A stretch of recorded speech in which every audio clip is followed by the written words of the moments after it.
الحمد لله نحمده ونستعينه ونستغفره ونؤمن به ونتوكل عليه ونعوذ بالله من شرور أنفسنا ومن سيئات أعمالنا من يهده الله فهو المهتد ومن يضلل الله فلن تجد له وليا مرشدا أما بعد فأعوذ بالله من الشيطان الرجيم بسم الله الرحمن الرحيم قل إن صلاتي ونسكي ومحياي ومماتي لله رب العالمين وقال رسول الله صلى الله عليه وسلم إنما الأعمال بالنيات أو كما قال عليه الصلاة والسلام سبحانك لا علم لنا إلا ما علمتنا إنك أنت العليم الحكيم رب اشرح لي صدري ويسر لي أمري واحلل عقدة من لساني يفقهوا قولي আল্লাহ পাক রব্বুল আলামিনের বান্দা জনাব মুহাম্মদ রাসূলুল্লাহ সাল্লাল্লাহু আলাইহি ওয়াসাল্লামের উম্মতগণ, আল্লাহ সুবহানাহু ওয়া তাআলার দরবারে লাখো কোটি শুকরিয়া যে আল্লাহ পাক রব্বুল আলামিন আপনাকে আমাকে দুনিয়ার সমস্ত কাজকর্ম থেকে অবসর দিয়ে যে আল্লাহ সুবহানাহু ওয়া তাআলা তার ঘরে হাজির হওয়ার তৌফিক দান করেছেন। শুকরিয়া আদায় করি আলহামদুলিল্লাহ।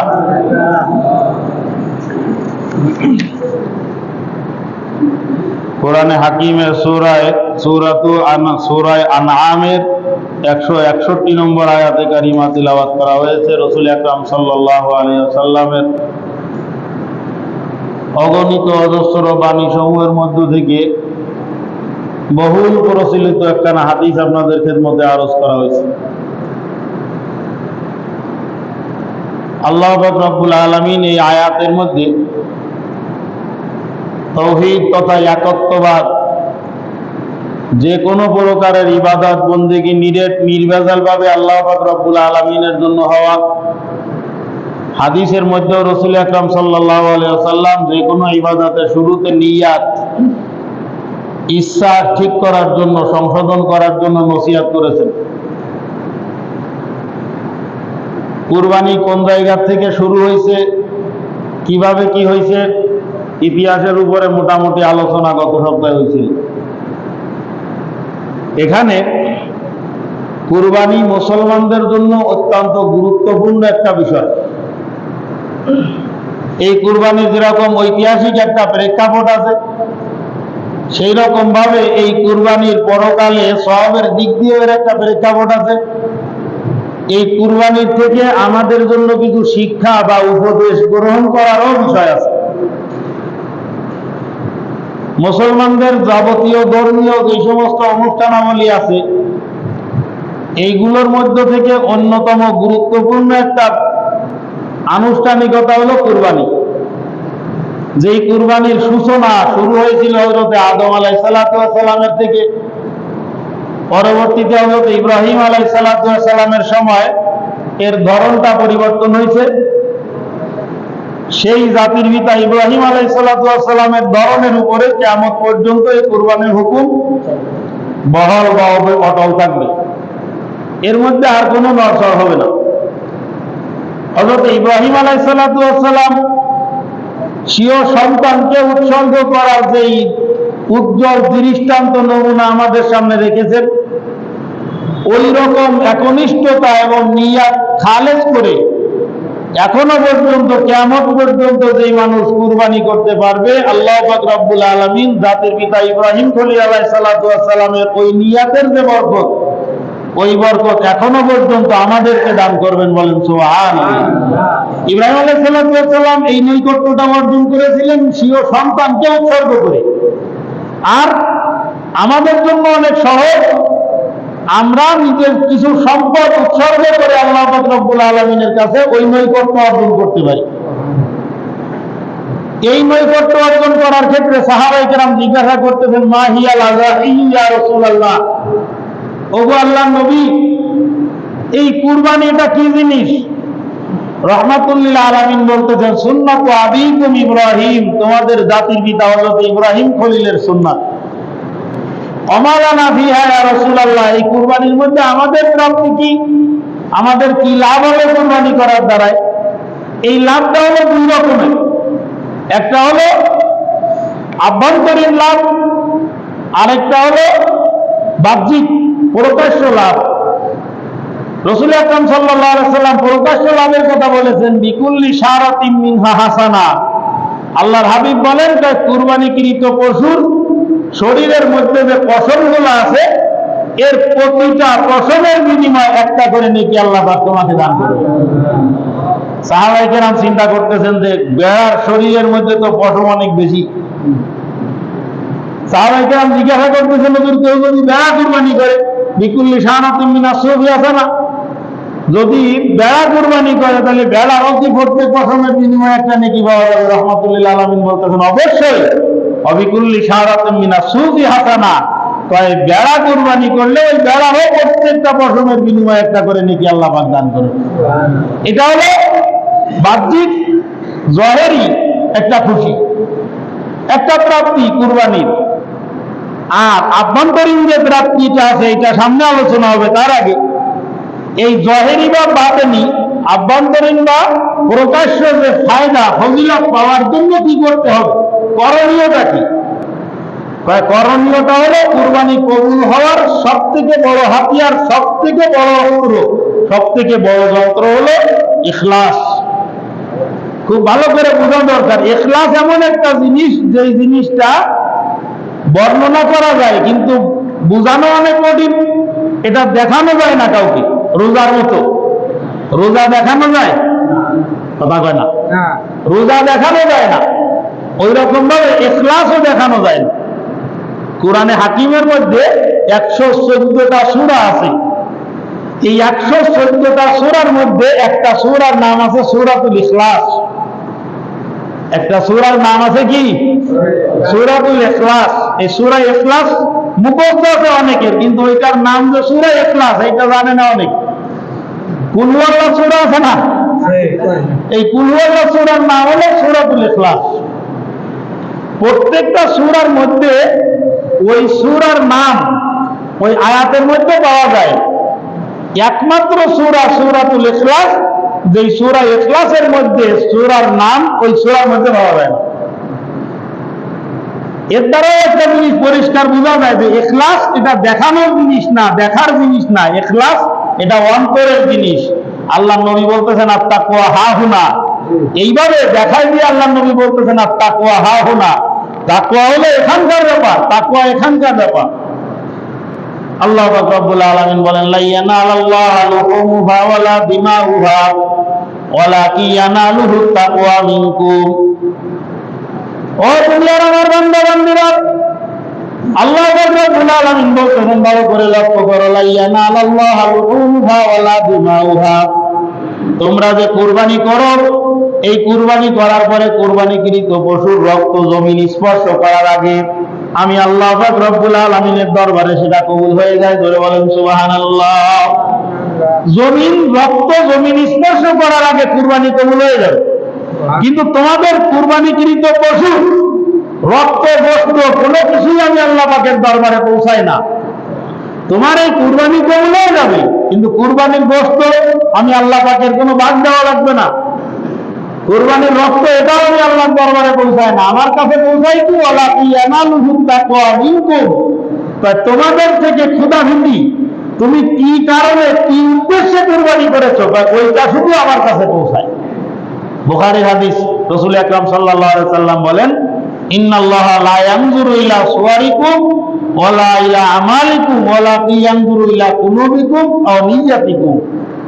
আল্লাহ নবী বলতেছেন যে আল্লাহ পাক রব্বুল আলামিন তোমাদের চেহারা সুরাতের দিকে দেখেন না, তোমাদের কাজকর্মের দিকে দেখেন না।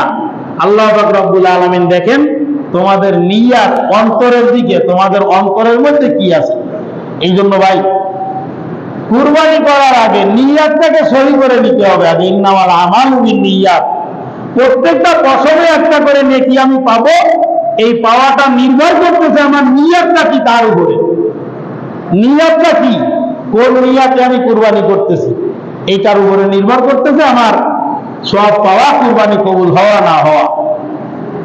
রাসূল আকরাম সাল্লাল্লাহু আলাইহি সাল্লাম মক্কা থেকে হিজরত করে মদিনায় যাওয়ার পরে এই মাদানী জিন্দেগির যে 10 বছর, এই 10 বছরের মধ্যে প্রত্যেকটা বছর, প্রতিটা বছর এমন কোন বছর যায় নাই যেই বছর আমার নবী কুরবানি করেন নাই।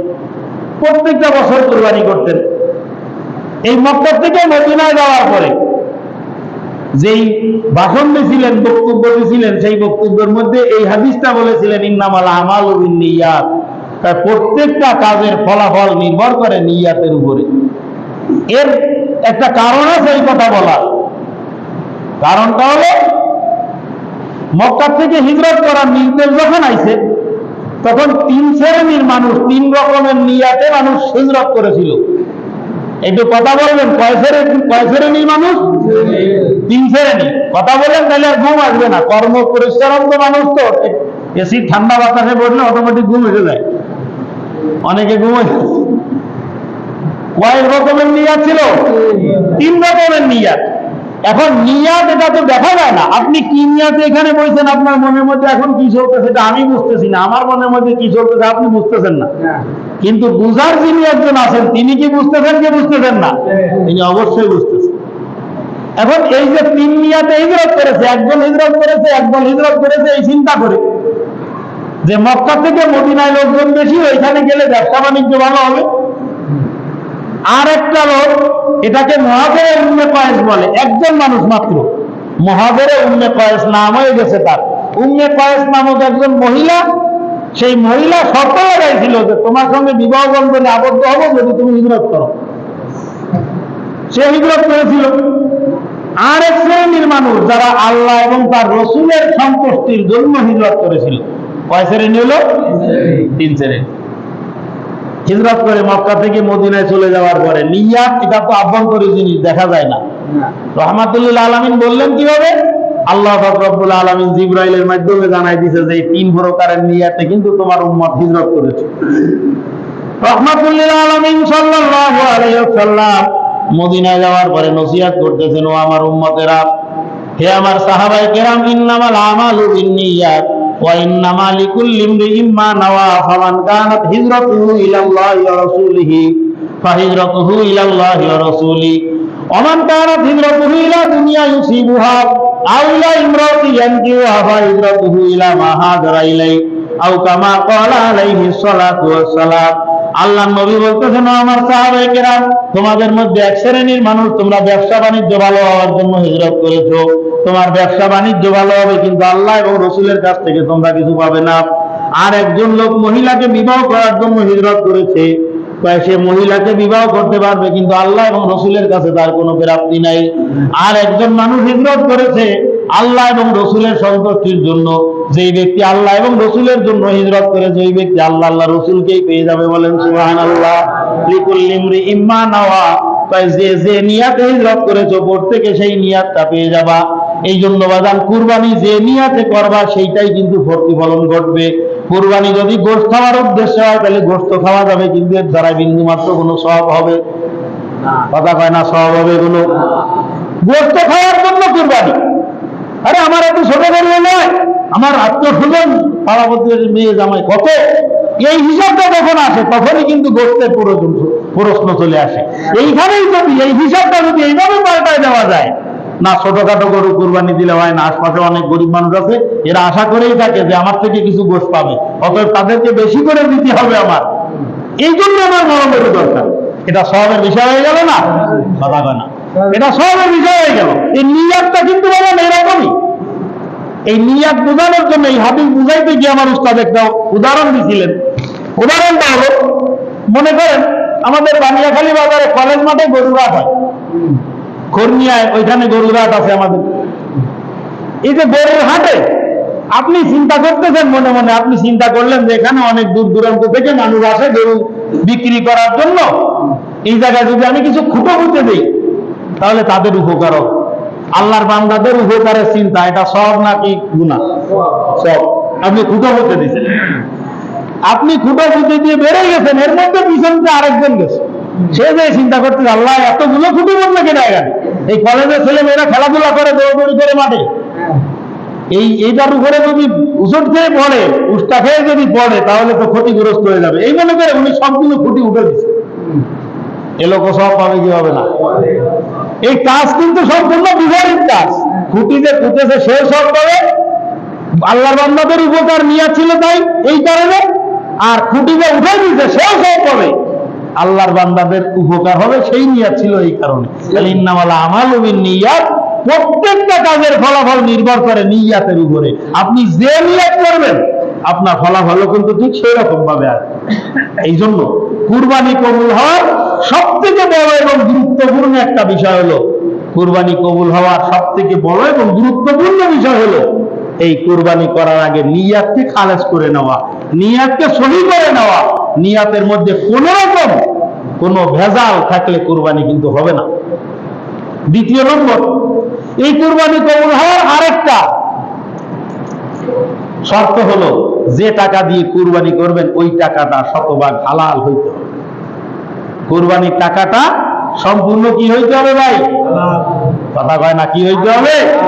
হালাল হইতে হবে। যারা কথা বলতেছেন এদের টাকা পয়সা কি সব হারাম নাকি? যারা কুরবানি করবে এই কুরবানির পয়সাটা কিন্তু সম্পূর্ণরূপে হালাল হইতে হবে। হারাম টাকা দিয়ে কুরবানি করলেও কুরবানির কোনো বিন্দুমাত্র কোনো সওয়াব হবে না। আমি জানি আমার পয়সা কোনটা হালাল কোনটা হারাম, হারাম আছে কি আছে না এটা আমি জানি, আপনি আপনারটা জানেন। সেই হিসাব মতে কুরবানির ভাগী নির্ধারণ করার ক্ষেত্রেও এই রকম গুলো যাচাই বাছাই করে আপনার জানা মতে, মনে করেন আমি আমার সাথে আপনি বলতেছেন যে হুজুর আপনার কে ভাগী নেব, আমি বললাম যে ভাই আমার টাকা হালাল, বাস ওই পর্যন্তই। হালাল টাকার উপরে আলাদা কোনো মাপ তো থাকে না, বুঝতে পারলাম না? টাকার নোটে, হালাল টাকার নোটের উপরে আলাদা কোনো মাপ চিহ্ন থাকে? আলাদা কোনো চিহ্ন থাকে না। আমি বলেছি বাস ওইটা। আর আমার যে ইনকাম সোর্স আছে, এই ইনকাম সোর্স আপনার জানা আছে যে এই সোর্সে টাকা আসলে তো হালালই হয়, সেই হিসাবে এই রকম বিশ্বাসের উপরে তারে ভাগে নিয়ে কুরবানি করা যাবে। আপাতত মনে করেন এই দুটো শর্তের কথা বললাম। এক নম্বর, কুরবানি কবুল হওয়ার জন্য শর্ত হলো নিয়াতটা খালেস থাকতে হবে, পরিপূর্ণ আল্লাহ পাক রব্বুল আলামিনকে রাজি এবং খুশি করার উদ্দেশ্যে কুরবানি করতে হবে। আর দ্বিতীয় নম্বর, কুরবানির পশুর, কুরবানির পিছনে যে পয়সাটা খরচ হবে এই পয়সাটা সম্পূর্ণ হালাল হইতে হবে। এই কুরবানি শুধুমাত্র যাদের উপরে ওয়াজিব এদের জন্য কুরবানি না। কুরবানি কিন্তু একটা পুলকের মাসালা, একটা এক্সট্রা মাসালা, এটা একটা আনন্দের একটা বিষয়। আমি একজন মুসলমান, আর মুসলমানের শিয়ার এলো কুরবানি করা। বহু সচ্ছল মানুষ আছে কুরবানি করার উপযুক্ত, কিন্তু লোকটা কুরবানি করে। সেদিন একজন বলতেছে, ভালো করে খেয়াল করে, যে আমি তো জানি ঋণ থাকলে তো কুরবানি করা লাগে না। হ্যাঁ অবশ্যই ঋণ সে কুরবানি ওয়াজিব না তার উপরে। তা কি পরিমাণ সম্পদ আর কি পরিমাণ ঋণ? তাহলে টাকা 35 লক্ষ টাকার মতন আছে মানুষের কাছে, এর কাছে আছে। আমি 3.5 লাখ টাকার আবার ঋণ আছি কিন্তু এর মধ্যে। বুঝেছেন হিসাবটা ভাই? এই যে গল্প, 35 লক্ষ টাকার মালিক আছেন আপনি, 3.5 লক্ষ টাকার ঋণ আছে। এ মাসালা তো অনেকবার বলেছি, আপনাদের মুখস্থ হয়ে যাওয়ার কথা। যেই ঋণ মূল সম্পদকে গ্রাস করে নেয়, বেষ্টন করে নেয়, ওই ঋণের কারণে যাকাত মওকুফ হয়, ওই ঋণের কারণে কুরবানিও মওকুফ হয়। কিন্তু যে ঋণ আপনার সম্পদটাকে, টোটাল সম্পদটাকে গ্রাস করে নেয়নি, ওই ঋণের কারণে তো কুরবানি মওকুফ হবে না ভাই। আমার কথা বুঝাইতে পারি নাই মনে হয়? মনে করেন 30 লাখ টাকার মালিক আছেন, 3 লাখ টাকার ঋণ আছেন, তাহলে ঋণ কি পুরো সম্পদটাকে গ্রাস করে নিছে? গ্রাস করে নেয়নি। তাহলে ওই 3 লাখ টাকা রাখবেন দিয়ে আপনি 27 লাখ টাকার মালিক আছেন, এখন আপনি নিজে করেন 27 লাখ টাকার মালিক থাকলে কোরবানি হবে। এখন আবার আরেকটা মাসালা আছে যে টাকা তো আমার আছে, এটা ব্যবসার কাজে বিভিন্ন জনের কাছে পাবো, কিন্তু ওই টাকা তো আমার পকেটে নাই, তাহলে আমি এখন কিভাবে কোরবানি করবো? আপনি দাঁড় করে তাদের কোরবানি করবেন। যেই টাকা আপনার হাতে ফেরত আসার সুযোগ আছে, অবশ্যই ফেরত আসবে, নিশ্চয়তা আছে, ওই টাকা আপনারই টাকা। তাহলে এই যদি হিসাব করেন যে পকেটে না থাকলে কুরবানি হয় না, ব্যবসায়ীদের ক্ষেত্রে বিশেষ করে বলি, আপনারা অনেকেই তো ব্যবসায়ী, ব্যবসায়ীদের সবসময় কাছে টাকা থাকে, এর টাকা রাস্তাঘাটে বিভিন্ন মানুষের পকেটে বিভিন্ন জায়গায় থাকে। এখন যদি এই হিসাব করেন যে টাকা তো আমার কাছে নেই, না, এইখানে আরেকটা মাসালা বলা দরকার। আমাদের ওই মানে এই মাসলাটা বোঝানোর জন্য একটা গল্প বললে ভালো বুঝি আসবে। এই যে পাগড়ি মাথায় দেওয়া এটা হচ্ছে সুন্নাত, আর লুঙ্গি পরা এটা হলো ফরজ। এই দুটো কথা কি বুঝেছেন? কথা পায় না, বুঝেছেন? মাঝে মাঝে একটু কথা বলতে তাহলে ভালো লাগে। পাগড়ি মাথায় দেওয়া এটা সুন্নাত, আর লুঙ্গি পরা এটা হলো ফরজ।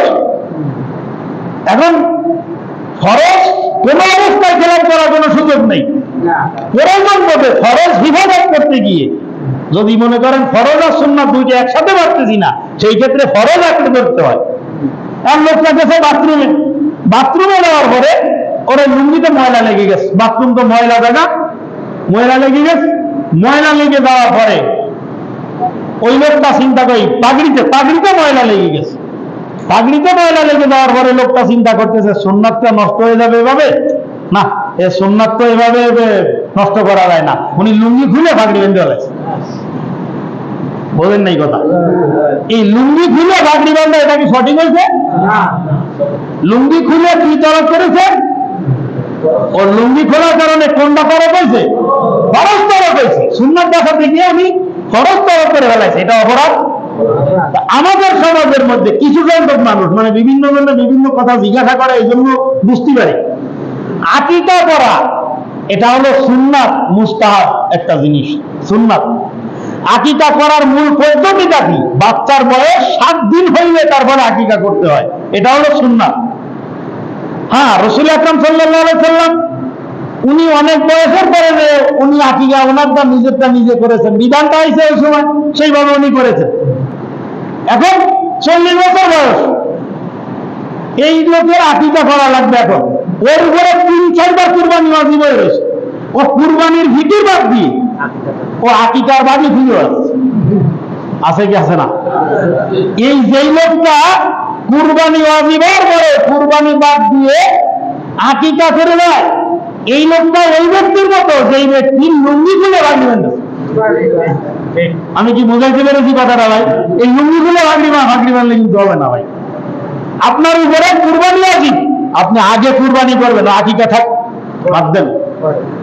যে টাইম মতো আকিকা করার কথা ছিল সেই সময় আপনি করতে পারেননি, বাস ওটা আপাতত থাক। এখন সিজনাল কুরবানি, বোঝেন নাই কথা? এখন সিজনাল কুরবানি। ব্যবসায়ী মানুষ, আপনারা ব্যবসার হিসাব কিতাব বোঝেন। যে সময় যেই জিনিসের সিজন, ওই সময় ওই সিজনে প্রয়োজনীয় প্রোডাক্ট দোকানে রাখতে হয় না? যে সময় প্রচন্ড বৃষ্টির সময় আমাদের যে হার্ডওয়্যারের যে দোকানগুলো আছে, এটা ছাতা নেট এই সমস্ত গুলো দিয়ে কাজ করে বেড়াইছে। এখন ওই সময় উনি চিন্তা করতেছে এই যে পেইন্টিং এর যে টিকা রং নিয়ে ট্রাক রং নিয়ে যদি দোকানের মধ্যে ধরে রাখে, অবশ্যই ওটা দরকার, বিক্রিও হবে, সমস্যা নাই। কিন্তু ওই সময় কি রং দিয়ে ক্যাশ বসায় দিলে এটা কি ভালো বুদ্ধিমান ব্যবসায়ী হয়? এটা বুদ্ধিমান ব্যবসায়ী হবে না। বুদ্ধিমান ব্যবসায়ী ওই সময় নেট কিনে দোকান করে ফেলবে। তা যে সময় যেই জিনিসের সিজন, এই সুযোগটা এখন চলে গেলে, এই 3 দিন চলে গেলে কুরবানি, এরপরে কিন্তু আর পাওয়া যাবে না। অত আগে কুরবানির ফিকির করা।